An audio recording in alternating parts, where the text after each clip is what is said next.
Bumili pala ako sa Mr. DIY ng suklay. Wala na kasi akong suklay, guys. Tapos power bank.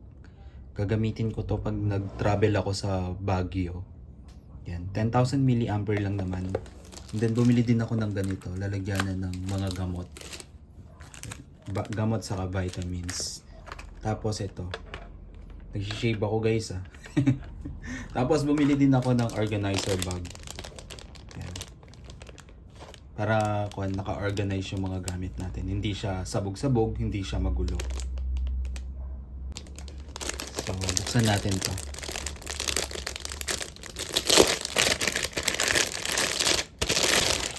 May palaman to sa loob. Yun, sabi sa inyo eh. Ang cute naman ng palaman niya. Ang lambot. Para siyang squishy. Hindi ko yan tatapon. Squishy. So, ilalagay ko na rin tong suklay ko. Kahirap kayo nang walang suklay, di ba, guys? Laging nawawala sa amin yung suklay. Ang cute ng suklay. So, ilagay na natin sa organizer bag. Ang ating power bank. Yan. So, ilagay ko na rin to.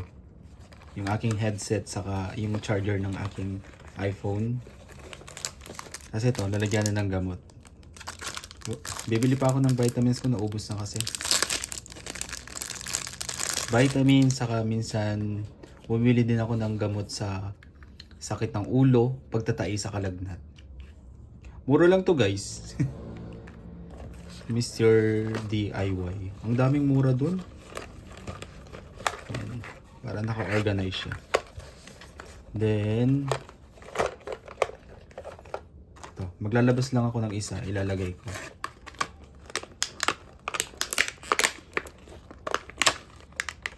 Ano ba ito buksan? Isa lang naman. Yan, sinira ko nilalagyanan. Nadaling ko lang sa pag nag-travel ako.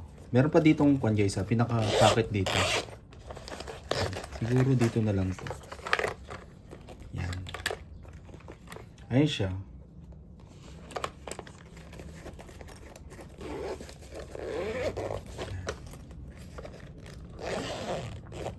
Ganda niya, no? Ang ganda niya. Oh, di ba? Meron pa siyang space. Ah, ito dadalhin ko to. To. Gamot ko to, guys, eh. Ang bilis ko magka-pimples ngayon, guys. Lagi ako nagkaka-pimples, nagkaka-breakouts. And then yung dadalhin ko pa ng sabon ito. So ilagay ko na rin dito. Yan.